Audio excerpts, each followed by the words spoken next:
Shashvatam, this world, Krishna says in Bhagavad Gita. So of course you're experiencing difficulty, because you're meant to.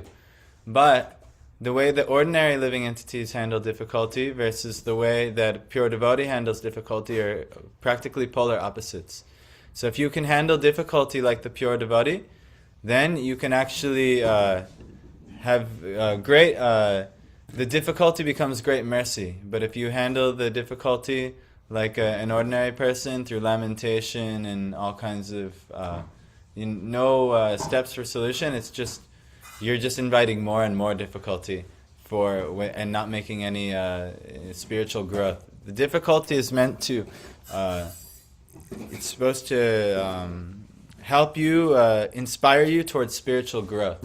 And if you're not growing through your difficulty, like a plant also, when a seed is planted in the ground and it's in a dark, cold place, and then and it receives some water, it's a very difficult thing for it to break the earth. It's very difficult for the seed. But once it breaks through the earth and gets the sunshine, then it can really blossom, and so many wonderful things come from it. Fruits and flowers and so on. So us too, in this material world, we're like planted here in the material world in this dark, cold, dukkhalayam ashashvatam. It's a very unfortunate place. But if we can just break through this material world and get into the spiritual grace of pure devotional life in the spiritual world, then you're staying, Parth? You're here? Okay, you got a ride from me back, or from Deepthi, back to the university. So if we can break through and we can grow and blossom, and something wonderful can come. So this is the way, the process to grow. So we're going to see how there's two main personalities of the... actually, let's have your dad's... two main personalities that are composed of the Srimad Bhagavatam. Do you know who they are? Who is speaking the Bhagavatam? Yes, and who was the listener of the Bhagavatam? Parikshit Maharaj. Who is Parikshit Maharaj in relation to other pure devotees? What is his relation to the world, and who are his relatives? What makes Parikshit Maharaj so special? He's renounced. He's a king. Well, he had to renounce, but he's the what is it? The grandson of... He's the grandson of Arjuna, actually. So he's not an ordinary personality. And Krishna himself, it's mentioned, he came and protected Parikshit Maharaj when Ashvatthama tried to end the Kuru race with a Brahmastra. And Krishna personally came, and he actually sent it towards Parikshit Maharaj in the womb. And Ashvatthama fell to a very degraded state. So, which can happen. Even if you're under the good guidance in the good son of Dronacharya, if we get the wrong association, then it'll be finished, no matter what good qualities you have. Even the Lord's son we were talking about yesterday, Varaha and Bhumi, they had a son who ended up becoming the infamous demon Narakasura, simply by how? Just bad association. So no one is so special. Oh, I'm such a great devotee. I've done this. No, if you get bad association, you will become bad, actually. If you get good association, you'll become good. So we are called to Tasta Shakti, meaning we're on the shore. In whichever way, and the shoreline, it's hard to say right on the line what is land and what is ocean. So us, whichever way we look to, if you're on the shore and you look towards the spiritual, you'll become spiritualized. And if you're on the shore and you look towards the land, you'll see, oh, I'm on the land. But you have the option. So Krishna is giving you free will. But what do we look towards? Most of us, we look to the barren, desert, dry land, which is material life. And we become materialized and we accept those qualities. But if we look towards Krishna sincerely, then that's what we'll see. We'll also become influenced by that. And we'll swim in the nectarian ocean of devotion. That's why the nectar of devotion, the Bhakti Rasamrita Sindhu. So, let's begin with our Bhagavatam shlokas. I'm just giving you a little... I'm going kind of, because we have Deepthi and Satvik today. We normally don't, it's just me, Madhav, and Parth. And now it's about to be me and Parth. And maybe my wife when she can come up, because the ashram is tightening. So we'll see what happens.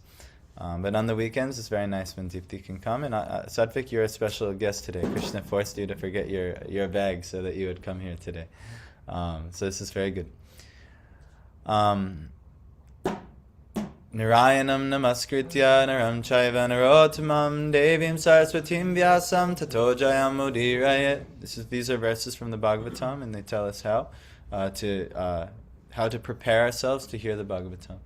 So before reciting the Srimad Bhagavatam, one should offer the respectful obeisances to the Supreme Personality of Godhead, Narayan, unto Narayan Rishi, the supermost human being, unto Mother Saraswati, the goddess of learning, and unto Srila Vyasadeva, the author. These are all the personalities in descension from which this Bhagavat knowledge is coming, so we offer them our obeisances. If we ever hope to receive any knowledge, we have to get the grace of the lineage of teachers. So this is how the Bhagavatam descended. So we're offering our obeisances to them. Shrinvatam swakatha Krishna punya shravana kirtana hridyantasdohya bhadrani vedunoti suhritsatam. Sri Krishna, who is the Paramatma, the super soul within the heart of each living entity, and the benefactor of the truthful devotee, cleanses the heart of material desires of the devotee who has developed the urge to hear his messages, which are in themselves virtuous. So now for us, if we have actually developed an urge, we want to hear Krishna's message. Maybe not just forced because we had our bag left here, but actually if we desire, I want to hear Krishna's message, then Krishna, because we're honest with where we're at, if we're really honest, we'll all say, yes, I'm suffering immensely in this world. And if you're not honest and you keep, no, I'm doing great, then Krishna says, okay, I've got a package for you. And then you can suffer later when it fully manifests for you in your life. But if you're honest and you realize your miserable condition actually, and you seek Krishna through hearing his message, then that truthful devotee, he will benefit you. And your material desires which are plaguing you and causing you all your suffering will actually be cleansed. So this is the problem. If we're not having making an advancement in our life, we don't know the problem. It's simply this: we haven't heard Krishna's message enough yet. If you hear Krishna's message, all of the problem-causing material desires will be finished. But if you've not developed a culture in your life and a desire and eagerness to hear Krishna's message, then you're still going to be hampered heavily by the anartha nivritti stage. The anartha stage is we're going to deal with it for a long time. It's always going to be the material pull away from bhakti. And there's going to be so many material pulls pulling you away from bhakti. But in the beginning stage, when the plant is just trying to blossom, the pull is the strongest. That's why in the beginning, when you grow a plant, it's good to have it in a pot and protect it and make sure no weeds are strangling it and nothing is there. And it has all the right conditions so that it can grow. So similarly in our bhakti, it's good to be in an ashram setting, good to be surrounded by teachers, good to be surrounded by devotees that can protect you. But if you try to, transplant the plant when it's too fragile and too young, it gets into bad association of weeds, and next thing you know, it could get strangled and it could even die. So, but if you're in the association of devotees who are regularly reciting Krishna's message, you'll be protected. So, hey. So, last verse. Nashta prayeshva badreshu nityam bhagavata sevaya bhagavati utamashloke bhaktir bhavati naishtaki.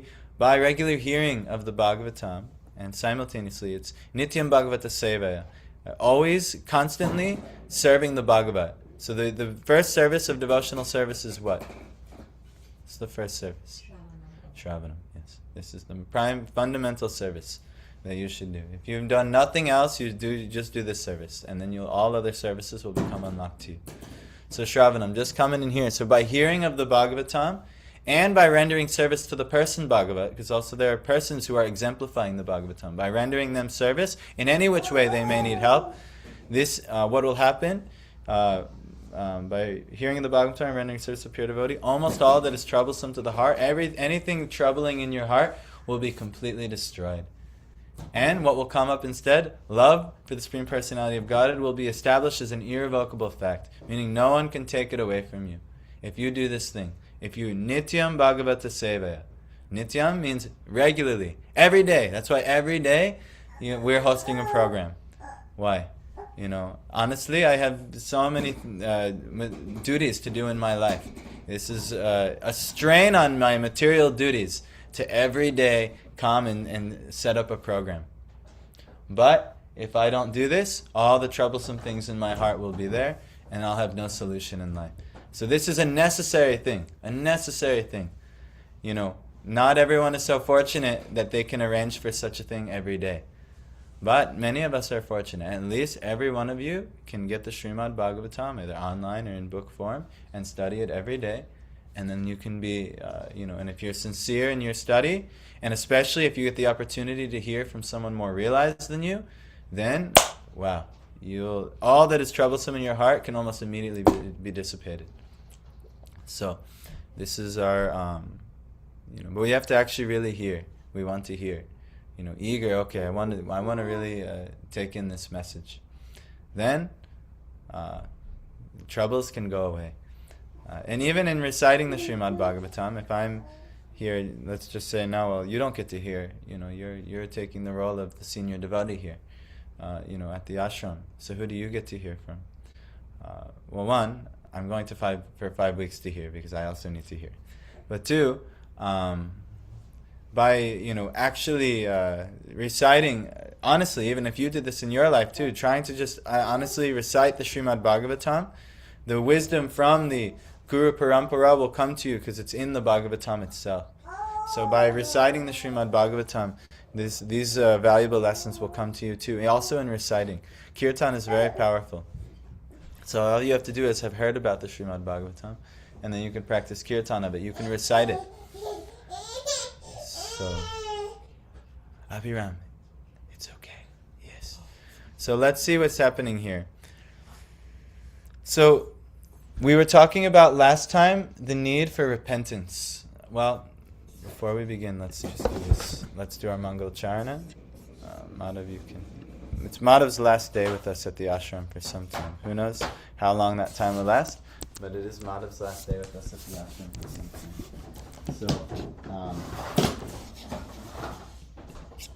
So yes, we'll miss Madhav dearly.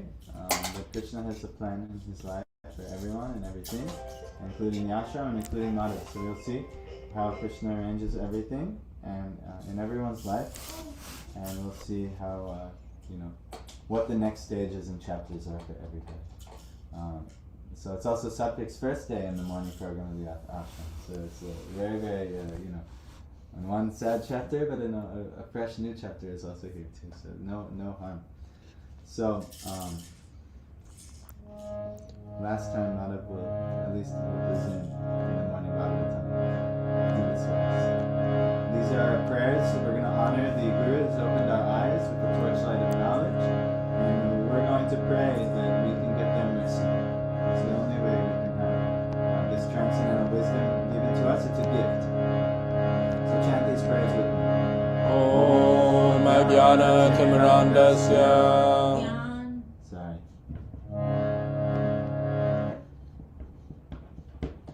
Om Jnana Timirandasya Jnananjana Shalakaya Chakshurmilitam Yena Tasmai Shri Gurave Namaha.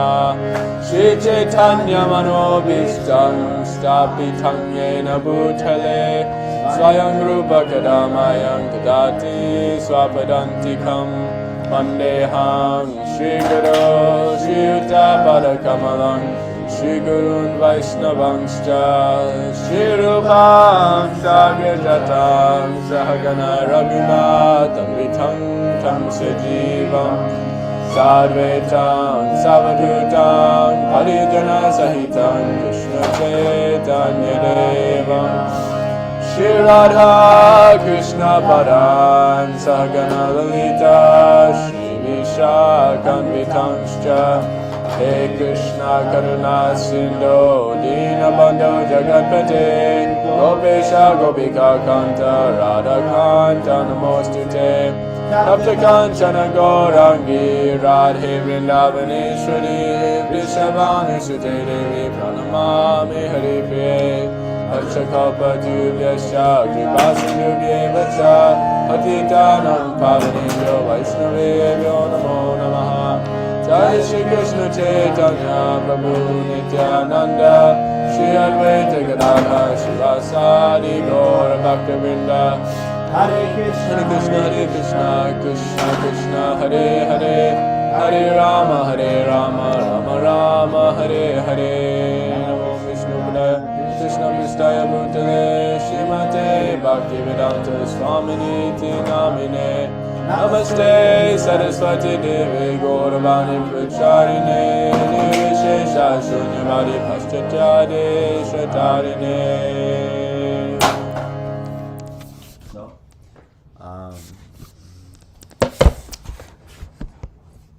let's see here where we are. I think we're here. So, Maharaj, last time we were talking about Maharaj Parikshit was repentant. If you don't remember what happened, he had been overcome by material hunger and thirst, and he had visited a great sage named Shamika Rishi. That's our Diksha Guru's name as well. Shamika Rishi was meditating, deep in meditation, and didn't pay attention to the king upon entrance. So the king thought that Shamika Rishi was purposely disrespecting him, because Brahmins are higher than Kshatriyas, so sometimes you may sense that somebody who's in a higher position from you on the material standpoint, that they just don't care for you or they're just disrespectful to you. Like if you go to someone and they think like, the dean of something and you want to please humbly speak to them, but they're like, I'm too important, your thing is not so important. So you may feel disrespected. So this is what Maharaj Parikshit perceived, that he was disrespected and the sage didn't want to give him any time and share proper basic Vedic etiquette of when someone enters the home. So the king, out of anger and then also material distress, because he was really hungry and thirsty, he garlanded Shamika Rishi with a dead snake he found on the ground. And this is actually a very inappropriate behavior, but not the end of the world. But so it was kind of like, you disrespected me, I'm also falling into the idea I'll also disrespect you. So what ended up happening is Shringi, the young son of Shamika Rishi, heard about this, and he became very proud of his Brahmin position, and he cursed Maharaj Parikshit based off of this offense, and he cursed him to die in 7 days through the bite of the Takshak snake bird demon. If you could look on here, you can see what has happened, and to immolate in fire when the Takshak demon bites him. So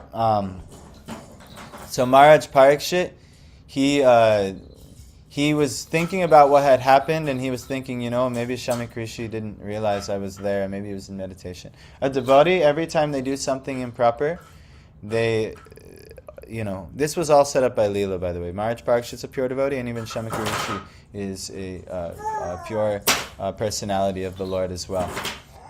So this all happened by the Lord's arrangement. Sometimes to the Lord, like Arjuna. Arjuna was not a weak-minded person. Arjuna was an associate of the Lord. But for Arjuna to fall weak on the battle of Kurukshetra was Krishna's arrangement, actually, because he wanted a greater teaching. So for Maharaj Parikshit, who's also a great devotee of the Lord, to fall in this weakness and insult the sage, this is atypical behavior. This was Krishna's arrangement. Why? For the first time, Krishna wanted Bhagavad Gita to be spoken for the benefit of everyone. This time, Krishna wants Srimad Bhagavatam to be spoken for the benefit of everyone. So, he's doing. So now, Maharaj Parikshit, he's been, Shringi, he's got very upset with the dead snake, and he got very proud of his position. He's also 5 years old and very immature as a devotee. So, he took it upon himself to act as, Krishna has left this world, so I'll have to handle these miscreants. And he considered the pure devotee king of the whole world that was protecting the whole world as some nonsense personality, and he cursed him to die. This was very foolish, and actually this was the event that onset Kali Yuga coming. All the qualities of Kali were now going to come because of this, because Maharaj Parikshit was the last pure devotee ruler of the world. So, what are you doing? Okay. So now Maharaj Parikshit, he was on the way back and he's repenting. I should not have done that. Lord, and this is he did something very nice. He felt it was heinous and uncivilized, and he said, due to my neglecting the injunctions of the Supreme Lord, I must certainly expect some difficulty to overcome me in the near future. I now desire without reservation that the calamity come now, for in this way I may be freed of the sinful reaction and not commit such an offense again. So this is actually how a devotee, how they handle when they do something wrong. Abhiram, Devi, can you take him? I think he just wants to crawl. Okay. Let's just see. Who wants to prize Herman? Okay. So let's see. So what is the devotee do when a difficulty comes? They say, I've sinned, so Lord, please give me my reaction now. Let me deal with this now. I've done wrong. Let me get this now, so I don't have to wait in the future and deal with it then. Let me just immediately get it. And so in this way, he was very repentant, and he was saying, please punish me now. Punish me now. I've been acting I acted like a fool. I went against the Vedic injunctions. Please, and all of us, we do some certain sins in our life. We make it involved in violence against other living entities. That one of the chief violent acts is eating of meat. Supporting the murder and torture of other animals and living beings. And if we do that, we should, the pure devotee, we say, Lord, give me my punishment now, so that I can deal with this and I can move forward in your grace. Some of us, we may get involved in intoxication, maybe drinking, maybe drugs. Also, there's pharmaceutical intoxications. There's all kinds of things that are there. We can say, Lord, please punish me now. We might get involved in illicit sex life, anything like this. Lord, punish me now. We might get involved in gambling, your speculative business endeavors, all kinds of things. Also, same thing, Lord, punish me now. Let me deal with it so that I can take, because why? By getting the suffering and the proper punishment, you will not be inspired to do this thing again. So, Maharaj Parikshit, he wanted the punishment. And what was the punishment for him? Oh, you can die for 7 days, in 7 days. So now, this looks like a terrible, gross abuse of power. Oh my God. He garlanded him with a snake and now he has to die. Well, it's uneven. But if we actually understand death and we actually understand Krishna's mercy in the form of punishment, we can actually see something much greater is coming. So, if we have to lose our, whatever it is, in the form of suffering that we have to do, but we can actually, if we can see the long term, it's going to be a great benediction. And Maharaj Parikshit is going to go back to Godhead in 7 days, actually, which is, that's incredible, We're going, instead of having to be in Dukkhalayam Ashashvatam, he's getting the greatest gift in associating in the transcendental realm. So even though he didn't get what he wanted in this material world, which was to preserve his life, at the very least, everyone is trying to at least preserve their life. But he got to preserve eternal life. So much better arrangement. So Krishna's got mercy for his devotees. So he says, I am uncivilized and sinful due to my neglect of Brahminical culture, God consciousness, and cow protection. Therefore I wish that my kingdom, strength, and riches burn up immediately by the fire of the Brahman's wrath, so that in the future I may not be guided by such inauspicious attitudes. Okay. And so then we ended on this one. While the king was thus repenting, he received news of his imminent death, which would be due to the bite of the takshak snake bird. It's like a kind of Vedic dragon almost. Occasioned by the curse spoken by the sage's son. The king accepted this as good news, for it would be the cause of his indifference towards worldly things. So this is how a devotee is seeing suffering in this thing. This is helping me detach from the material world. Thank you, Krishna, with this suffering. This is helping me detach. Not easy, because suffering is, when we're very attached to the material world, then we suffer, because we're, lamenting, oh my God, the thing I really wanted, it's not happening, all these things. But we think this will make us happy, the attachment we have. But the attachment doesn't make you happy, actually. To become detached from this thing could actually give you a chance at happiness. Not necessarily make you happy, but it'll give you a chance where you can be happy. Why? Because you can actually accept the real thing, which is transcendental service to the Lord. But unless you're detached from worldly things, unless you hear the messages of Krishna, you'll never detach from worldly things and you'll suffer. So, anyhow, good morning. So, whatever way you find, doesn't matter. So he was detached from worldly things. So now this verse, let's read. Okay. Atho vihaye mamamung chalokang Vimarshito heyataya purasta. Krishnang hrisevam adimanyamana. Upavishat prayam amartya nadyam. Atho, thus, vihaya, giving up, imam, this, amum, and the next, cha, also, lokam, planets, vimarshito, all of them being judged, heyataya, because of inferiority, purastat, here and before, Krishna Angri, the lotus feet of the Lord Sri Krishna, sevam, transcendental loving service, adi manyamana, one who thinks of the greatest of all achievements, upavishat, sat down firmly, prayam, for fasting, amartya nadyam, on the bank of the transcendental river, the Ganges or the Yamuna. Translation: Maharaj Parikshit sat down firmly on the banks of the Ganges to concentrate his mind in Krishna consciousness, rejecting all other practices of self-realization. Because transcendental loving service to Krishna is the greatest achievement, superseding all other methods. Purport by Srila Prabhupada.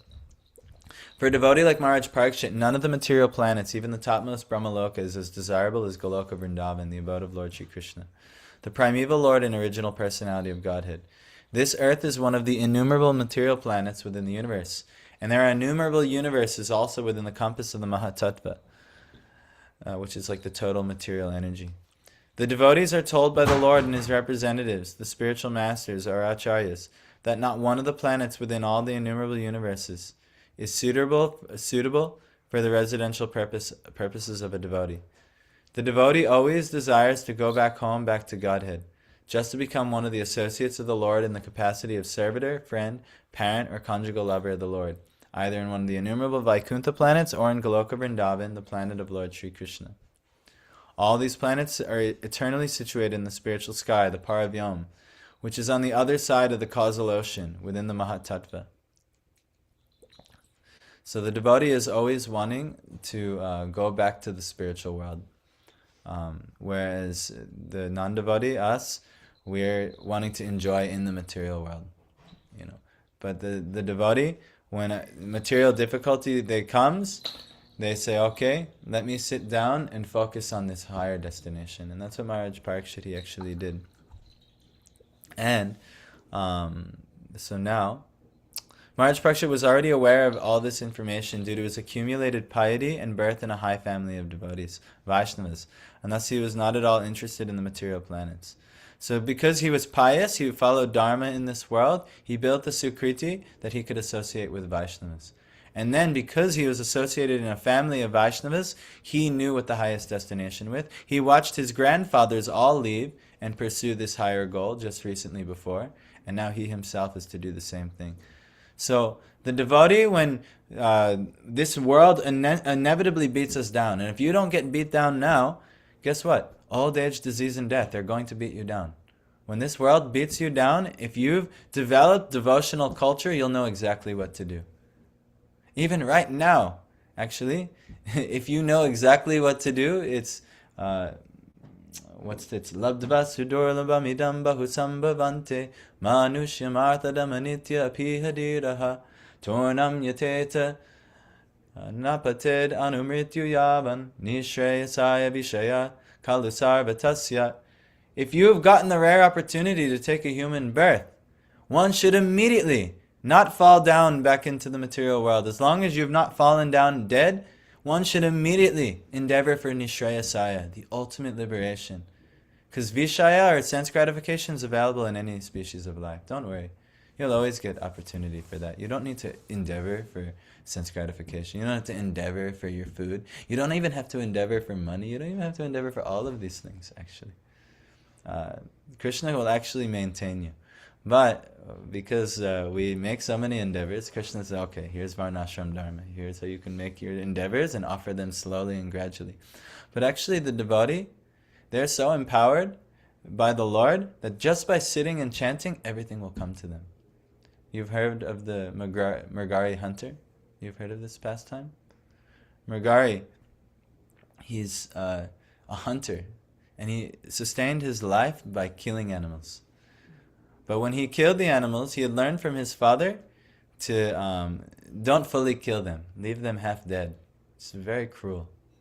So one time Narad Muni was walking down in the forest, and then all of a sudden he sees one animal half dead, squirming, tortured, begging for its life, And then he sees, oh my God, who would do this? And he sees another animal like, oh my God, what is going on? And he looks in the distance and he sees some hunter who's clearly hunting more animals, and he's, So Narad Muni could not accept watching these poor animals in suffering. So he goes to Mrigari. He said, "Excuse me, sir." And then the animals run away, and Mrigari turns to him angry. "You idiot! What are you doing?" I'm paraphrasing. He may not have called him an idiot, but what are you doing? He was angry at him at first, but then he sees how splendid Narada Muni is, this great sage, saintly devotee, and empowered devotee. And then Narad Muni says, "Excuse me, why are you half killing these animals?" He says, "I'm a hunter." And he says, "Yes, but if you're a hunter, fully kill the animals. You'll get much less sin. Don't you know about karma?" He's like, "I've heard of this karma, but I have to feed my family. I have to make sure that all of my material situations are fine." He's like, "Well, is your family, did they agree to take the same amount of sin that you're accumulating? You should ask them whether they're going to agree to take the sins, because this is very sinful, and that they'll have to share the proportion of sins with you. You'll have to go to hell and serve for this torture of the animals. Or, any breaking of Vedic principles, you'll have to, they'll have to share." So he goes and asks his wife and children. And says, "Oh, my dear wife and children," the saint said, "just go and ask them, and you can return to me." So he asked the wife and the children, "Well, I was told by a sage that what I'm doing, how we're sustaining our lives, is going to cause us to go to hell. But I'm asking, will you share that destination with me? Will you share these things? Because I was asked to see if your family would share the thing with you. But everyone's very selfish in the material world. No. I didn't get wrapped up in this. This is your problem. You're sinning like this." And so he saw, like, oh my God, it was just his wife. His wife was not willing to take the sins with him. So he was very disturbed by this. Oh my God, this is my wife, and she won't even take the sins with me. So I'm doing this all to sustain her life. So he became very detached from the wife for some time, and he went back to Narad Muni. He said, "My wife said she will not take the sins, so what should I do? I'm in trouble." And he said, "Okay, when you're hunting, you should at least fully kill the animals." So he said, "Okay, and then you'll get less sin this way." So he started hunting and fully killed the animals. So then Narada Muni came back sometime, and I think he came back, not yet with Angira Rishi, but he came back in some time, and then, this Mrigari, he's developed a culture of serving devotees, saintly personalities. So he said, "Narad, Guruji, how can I be of service? I've been following your instruction, but still I'm very fearful. So Narad Muni, he says, "Okay, well, if you really surrender, then I'll take away all of your sinful reactions. I'll take away all of your sins. I'll take away all of your hellish way of life. But you have to fully surrender."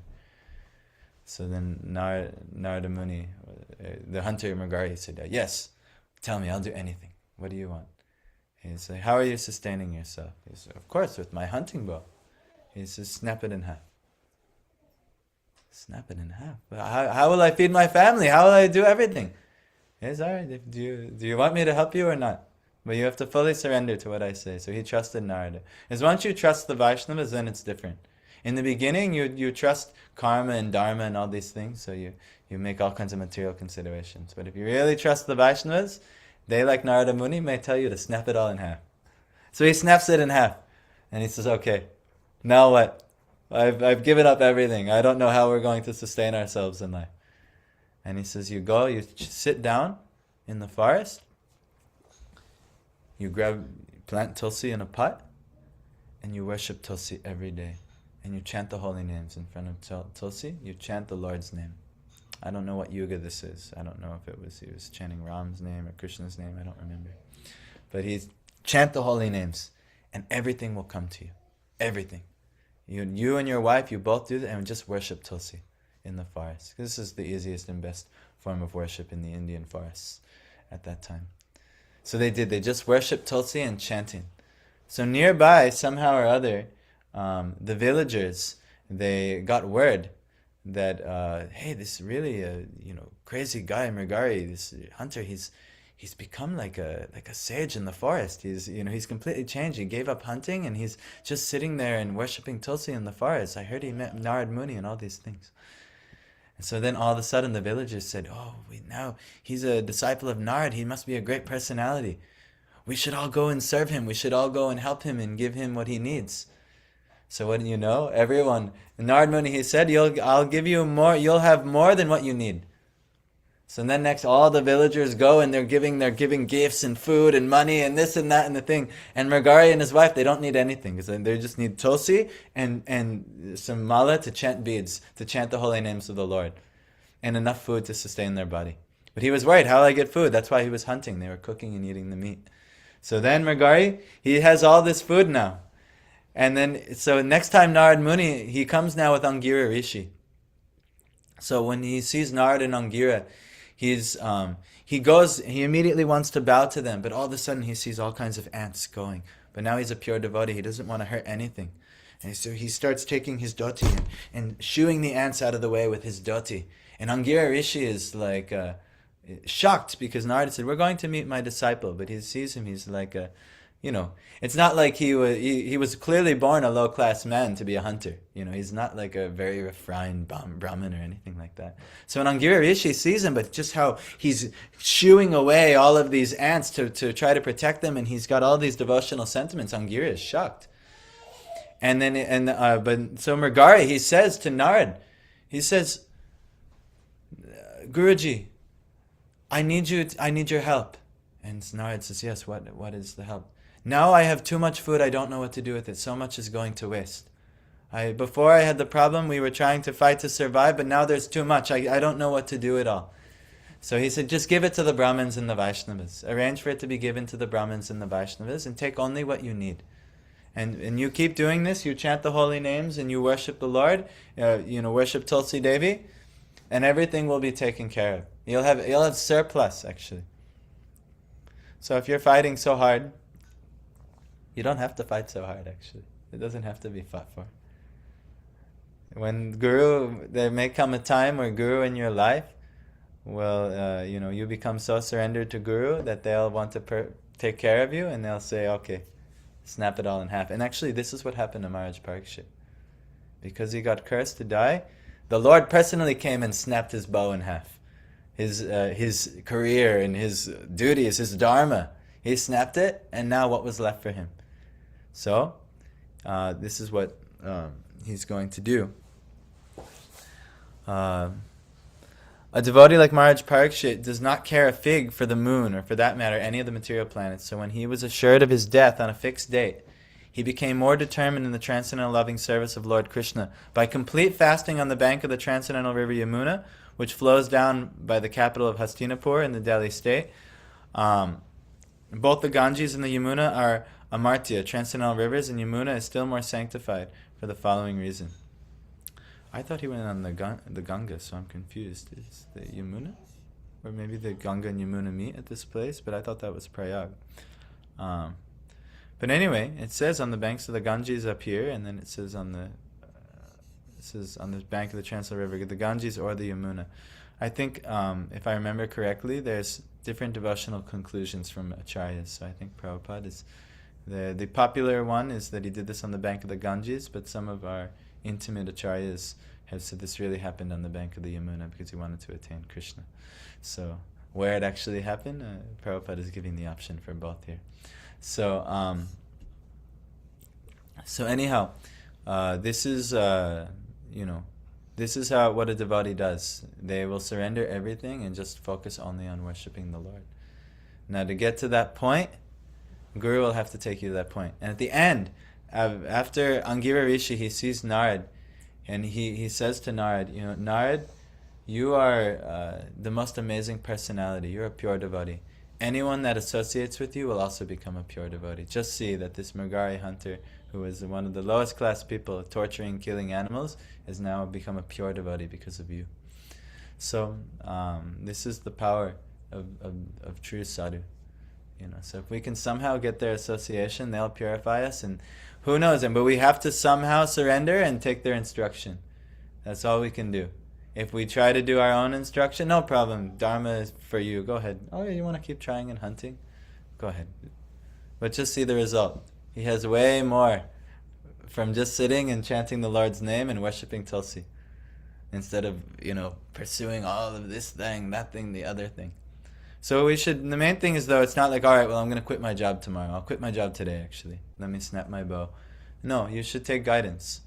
And when the devotees call for you, and if they have some option for you, if you're surrendered, you do it. He got to keep his wife. His wife, he was instructed to with his wife. And in Vedic culture, the wife would follow whatever the husband does. This is Vedic culture. The wife follows the husband. She trusts the husband, and she sees the husband as the example of Narayan in her life, and she wants to serve him, just like, and the husband also sees, he'll call her, in Vedic culture, the husband calls the wife Devi, referring to the goddess Lakshmi. And he will also understand that she is his source of Shakti and power and inspiration. So they'll serve each other. But they will ultimately always be serving Guru. They'll serving the Vaishnavas, the devotees, the Supreme Lord. And then, the wife will always respect the husband. And now in Kali Yuga, it's almost never happening. The husbands are just... Actually, even anyone who's a materialist, they're controlled by women, especially men. Women, you'll control the husband. If you're in a materialistic relationship, because he'll be so infatuated with sex, he'll do whatever you say, even if you want to lead him to hell. No problem. But a devotee, he is not captivated by this thing. He'll not be controlled by the whims of the wife. He'll be controlled by the desires of the Lord and the Vaishnavas. And he'll inspire the wife that also, please, let us both be controlled by this. And then she will serve him, and then a perfect, beautiful thing. So she did. She worshipped Tulsi with him. She chanted the holy names with him. And they had way more. They had way more than they needed. So you too, if you serve the Vaishnavas, at some point, and remember, it took time. It was a progress. He first tell him, you continue hunting, but you do it at least a little better. So the Vaishnavas will guide you. You continue working, but maybe make these adjustments so that you could be helped. But at some point, the Vaishnavas, if you've made suitable advancement, they may say, okay, you ready? You really want what's most auspicious for your life? Snap your bow. I've got a place for you. And maybe they have an ashram. Maybe they have a place for you in which you will be maintained. And so you can see this. For Indians, it might be in India. Because you cannot be maintained in this country without working very hard. You'll have to work like a donkey in this country to be maintained. If you're an Indian, there's no dharma for you if you want to be in this country. So the only way you could have such a life is you go back to India. But also you need to have, a strong, the gurus. You can't do this on your whims. This has to be with Guru's blessing. He has to facilitate the place for you to worship. But in America, actually, you're not limited. You're not limited by the same considerations. The government won't kick you out of any place if you don't work like this. So there may come a time where Narada or his representative in the Guru may say, snap your bow. Why are you doing all this thing? Just worship the Lord. Everything is going to be taken care of. Yes, you have a wife, you have all these considerations, no problem. Engage her too. And if she's sincere, she'll follow. You'll follow. So anyway, I know a couple of you are going into relationships, and you're wanting your wife. Yeah, so just also see. Also remember if she she wasn't willing to take his sinful reaction at first. So, but if she ultimately does desire to follow you, or and if you get a nice husband and should be a great devotee of the Lord, that should be what you're looking for. And if you get a husband and he's a devotee, you should, I'm going to follow him. You should also check, make sure he's following his guru, he's following the scriptures, he's not just doing some crazy thing, You have to keep the intelligence, but you should always encourage him and always try to serve with him and never try to kind of challenge him. This is proper Vedic relationship.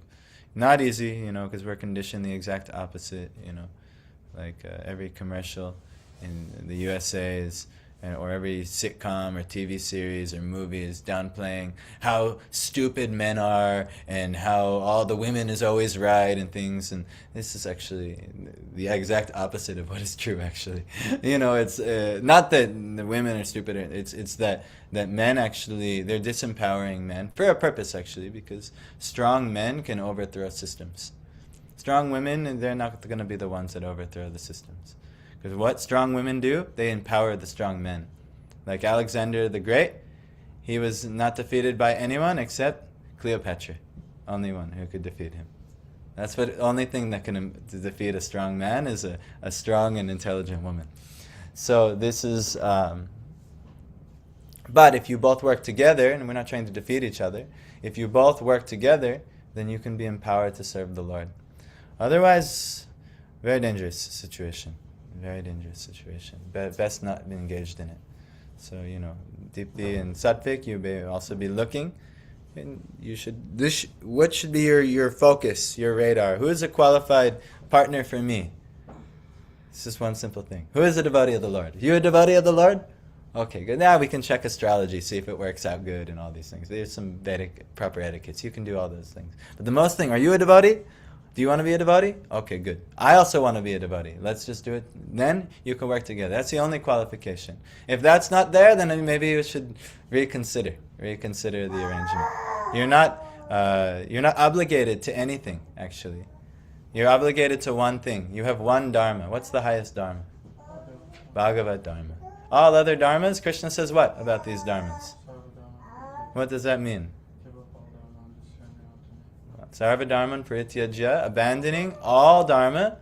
Mam ekam sharanam vraja. Ekam is only me. Only me. Sharanam vraja. Sharanam is shelter, to take shelter. Vraja is taking shelter in Krishna. That's it. That's all that's the main highest teaching of Bhagavad Gita is, how you get there is you abandon all your other dharmas and you only take shelter in Krishna. Aham tvam sarva papebhyo.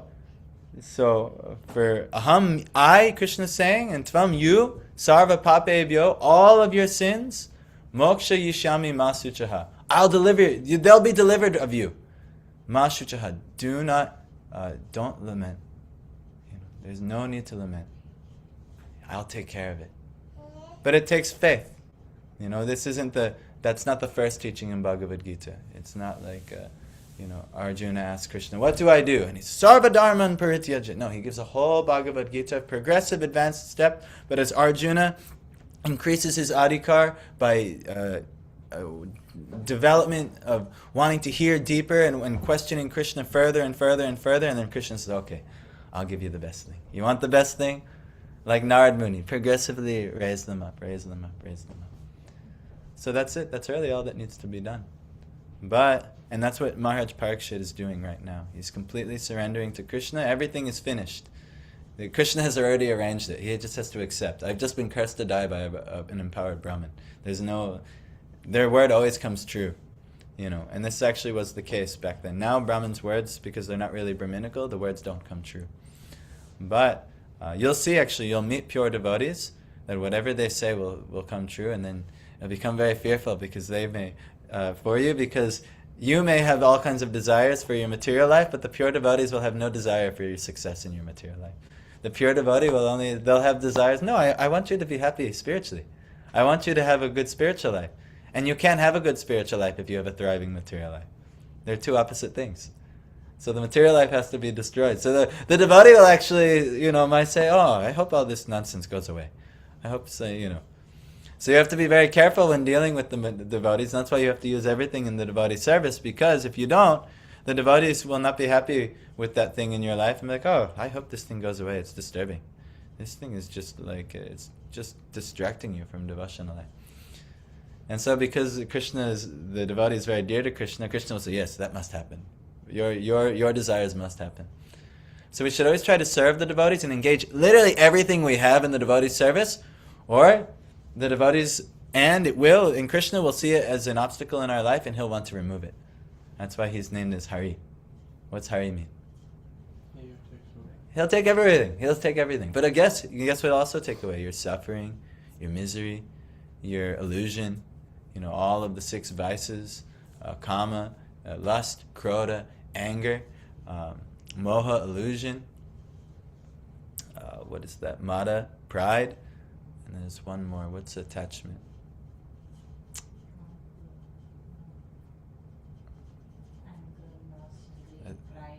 No, it's attachment and it's envy, matsarya. But I would just want to know what the Sanskrit is for attachment. Do you know? It's not Matsarya. No, matsarya is envy. Matsarya is envy. But Krishna will also take all those things away, along with all of your material attachments that are like this. So I wonder what it is. I can't remember because I'm still attached to many things. So Krishna's bewildering my memory. So anyway, that we're only reading one verse today because it was very introductory, wanting to give a little scope, and then also we told the Mrgari pastime. So this is found in Chaitanya Charitamrita. If you want to, where did you pull this pastime? So anyway, I'm not telling you guys to quit your jobs, especially Indian students. I want you to keep your jobs because I don't have at least from my personal angle, I don't know that if you go back to India, you'll be in a good grace because you'll just go back to your families. And that's actually where it's better you work hard and be here. Madhav, you have a little bit of a different option in this life. So at least from my angle, I see you have a different opportunity. But, I will not force you to do anything, So let's see what you would like to do. Okay, you want to work. So this is how you should work. Work in a spirit of offering everything to Krishna. And work in relationship in a spirit of offering everything to Krishna, and then see how that goes, and then maybe the next thing can be available. But you guys just work, you do what you need to do, and then come, I'll offer what you can to Krishna. And this is the way you'll make advancement. If you meet an amazing teacher and he has facility for you in India, maybe it will be time to break the bow. Maybe it will. But, no pressure, and you should feel that in the heart, and that should be in connection with you and the teacher. So anyhow, you also have to be ready. It's hard to break people's bows. Mrgari, but Narad Muni, But if you have faith in this thing, if you've cultivated, the only disqualification is a lack of faith. If you have enough faith, then you can do anything. Actually, prem, which is love for Godhead, is just condensed faith.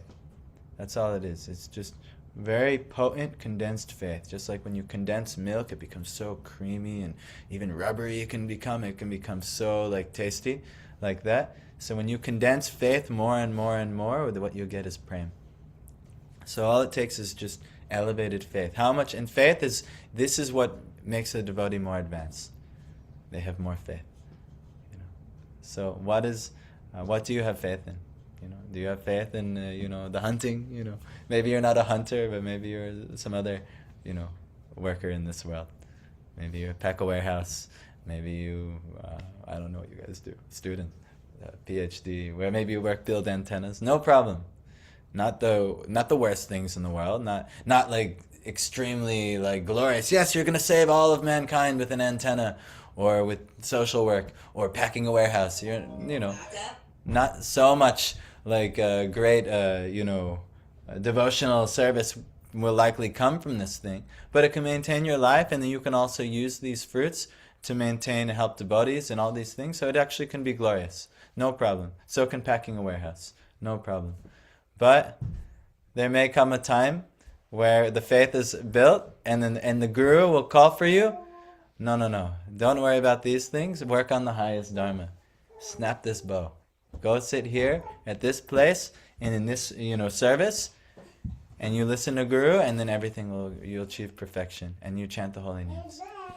So that's also a possibility, but may not come right away. But if you increase your eligibility, You may be ready for that at some point. I remember, actually, it's very interesting. I was working a factory job. I had a wife before Abhiram, but we wanted to have a child.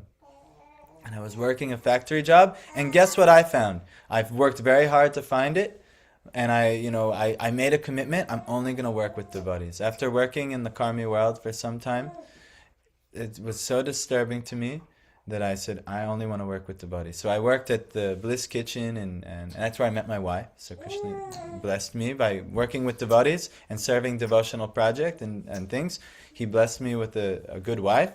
And so I met my wife there in her hometown. That's where I worked. And then at some point, though, we got engaged and married and all these things. And I realized, okay, we need to do some other work here. And I had to also mature as a devotee because I wasn't very mature. So what we ended up doing is moving to a devotee farm down in South Carolina, but it was imperfect. There was a lot of problems where we couldn't practice pure devotion service there. So then we decided to move in with the brahmacharis in Atlanta, and they got us a job at a factory. And it was with devotees. Yeah, but we moved in nearby them. And we moved in with some other devotees who had a factory. And so this factory was it's a prasadam factory. My material mind is, this is perfect. Prasadam, I can make prasadam. And they offered me the head cook job. Like one of the better salaries in the back. I'm like, this is perfect. It's organic. Yeah, organic, everything. Pure Bliss Organics is the name. It just, all the material sensibilities, everything seemed perfect. Everything was perfect. So then I went and I was doing the work, but factories, Prabhupada calls factories hell. They're like actually hell. It's just production, all just to serve, money. And even a devotee-run business, we learned it, unless it's a pure devotee-run business, and most people are not pure devotees in this world, it'll still be contaminated with all kinds of material things. So I remember there was a moment. It was very difficult. I had to get up, and I had to leave work. I had to get up, chant as many rounds as I could, early as I can, and then do a little Mangal Arati in the deities in the house we were staying, because we were living with devotees, and then we'd go to work by 6:30. It was still dark when I'm in work. Working. Immediately upon the first thing in the morning, the body has natural things it wants to do, with the sunrise, get up and meditate, peacefully take on the day. But just to get into a factory, go at 6:30 in the morning, it was really, taxing on my consciousness. But I did it. I said, no, I have a wife. I have to maintain her. I need to make money. I need to provide for her. And so I said, I know what I'll do. I'll chant while I'm at work. Because there is nothing I can do. It's not like I can listen to anything. And my job, because I was the head cook, I had to measure things. I had to do so many things. And if I made even a single mistake, I would screw it up for thousands of people who were making for. So I would, I was very intensive on my mind. I had to make sure everything was proper. So I'm like getting trained. I'm doing all these things. Also, there was some other work drama. They were trying to... The person who was leading the charge, he actually, he did something very inappropriate. I won't go into detail what he did. I was actually asked not to say, but he did something very inappropriate. He wasn't a devotee, but he was needed for the work. And they wanted a way to replace him, but they didn't want to tell him that he was being replaced or he'd just quit. But they needed him to train me on how, so it was like kind of this duplicitous thing, and it was a whole mess. Anyway, so I was involved in this, and it was going so slow, and it was so grueling. And I remember there was a moment, and I was chanting my morning prayers, because I didn't get to do the full Mangal Arati, so I was chanting all the prayers at work, and that's how I coped with it. And I was singing, Samsara Davana Lalita Loka, Trinaya Karunya Ganaganatam, and I'm sorting granola as fast as I can, because that's what a factory is. It's go. It's not like, all right, I'll leisurely do my work. It's like, come on, no, we got money to make, we got deadlines to meet, we got this to do, and you're just like, go, and I was, and I'm just, and I'm trying to just go as fast as I can, but still carry some devotion. And then all of a sudden I'm, getting Jai Shri Krishna Chaitanya Prabhu Nityananda, and it's like, this isn't so bad, all right. Shri Advaita Gadadhar Shri Vasadi Gaur Bhaktivinoda. And then, Hare Krishna, Krishna Krishna, Hare Hare. It's stressful, it sucks, but all right, I'm chanting, I can get through it. And then all of a sudden, this devotee, he's the head pujari at the Atlanta temple. He's one of the head pujaris. I shouldn't have actually probably blown up his spot. But he helped me with just something I could never agree with. He came over and he yelled at me. "What are you doing?" I said, "I'm chanting." What? He's like, no, you can't do like that. I'm like, why not? We're devotees. We should chant the holy name. And he's like, no, you'll disturb all these people. Because most of the people back there were karmis, And I said, why would they be disturbed? I'm just singing. And no, they're not here to hear that. They're not here. I don't ever share these things with them. I was like, yeah, well, we should. But we had this disagreement. And he was my senior. And I realized one of my roommates I was living with. And he was older than me. And I was not. And I was already hating the thing anyway. So I said, okay, this is a sign. Tomorrow I quit. So I made this conviction in my mind, I'm going to quit tomorrow. I've had enough. This is nonsense. And now I tried to offer this to Krishna, and now Krishna's sending his devotee to not let me offer it to Krishna. And I said, okay, I quit. That's it. And I wrestled with this, and I wanted to quit earlier. And anyway, but I was like, no, it's my duty. I got to keep going. I got to keep going. And so, like Megari, I have to do these things. Yeah, it's not so ideal. Nothing's ideal here. But I have to. That's the only way I know how to maintain myself. So, I did. And then I decided, okay, I quit. So, next day I told the bosses, they're devotees, they understood. They also understood the situation. It didn't go how they planned, it didn't go how I planned. They couldn't get this guy out of there who did a really inappropriate thing. They were completely dependent on this person, which was just the karma of the situation. And, it was going way too slow for them and way too slow for me, and it was just not ultimately fruitful. So what I do though? I told them, I said, all right, thank you guys so much, and we'll work our way out, because we're living with them. We had to transition, so many things. So what did I do? I looked down at my phone, and I had a call from the state of New Jersey. So you guys don't know this, but before that, during COVID, I had an unresolved unemployment case from when I lost my job right before COVID. And then when COVID hit, the unemployment offices filled so much, I couldn't get in contact with them for literally a year and a half. But they tried to call me because I was living on a farm. I wasn't able to receive the calls, and I kept missing them. But I looked down on my phone, and I get a message, and it's this really nasty lady. And she's like, this is the last time I'm calling you. If you don't call back within 1 hour, we're closing your case altogether. And I was like, oh my God. If I didn't quit at the exact time I quit, I saw the message 20 minutes in. I finally got the call 40 minutes. By the time I got home and made the call, it was 40 minutes. So within the hour, I made it. And I had to wrestle and tussle with her with why I deserve money from the state. They gave me more money that year than I would have made the whole year at my job. By me quitting my job, I received more money for the whole year. You can't even make this up. You can't even make it up. If I quit even an hour later, I wouldn't have, she said she would have closed the case. Who knows what would have happened. But at the time I quit, and the realization and me, surrendering to Krishna in that moment, I'm not doing this anymore. I trust you. That was the inner realization. I trust you. I know that if I can't practice devotion, I'm not interested, and I know you'll take care of me. It was a moment of surrender in my life. And Krishna immediately reciprocated, and he said, oh, good, you learned the lesson. Here's that money you wanted. And actually, with that money, I invested it in silver. And with that silver, that is one of the things that ended up buying this house that we had. What they gave me, what Krishna gave me, and the way I invested it, ended up being the thing that gave this devotional project life. So just see how Krishna works, actually.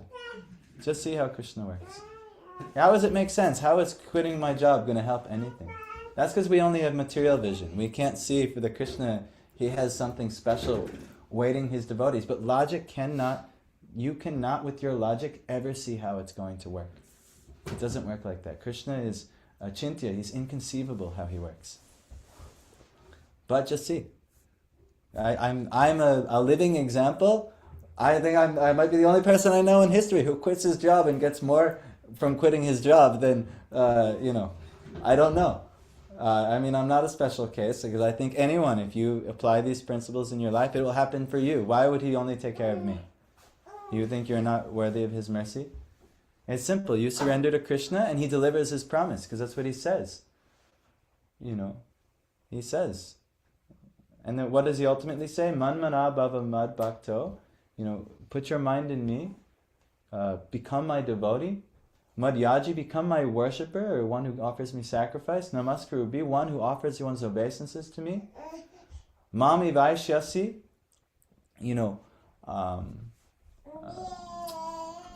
Mami vaishyasi, what is a vaishyasi? Satyam te. Truthfully, you'll attain me. He's saying satyam te. You will certainly attain me. Pratijane priyosime. This is my promise because you're very dear to me. That's what he wants. He wants us to attain him. He'll get anything. He'll arrange everything. So how do you do that? Sarva dharma, next verse. Sarva dharma pratija. Abandon all dharma. Mamekam sharanam. Only focus on me. Surrender. Only take shelter in me.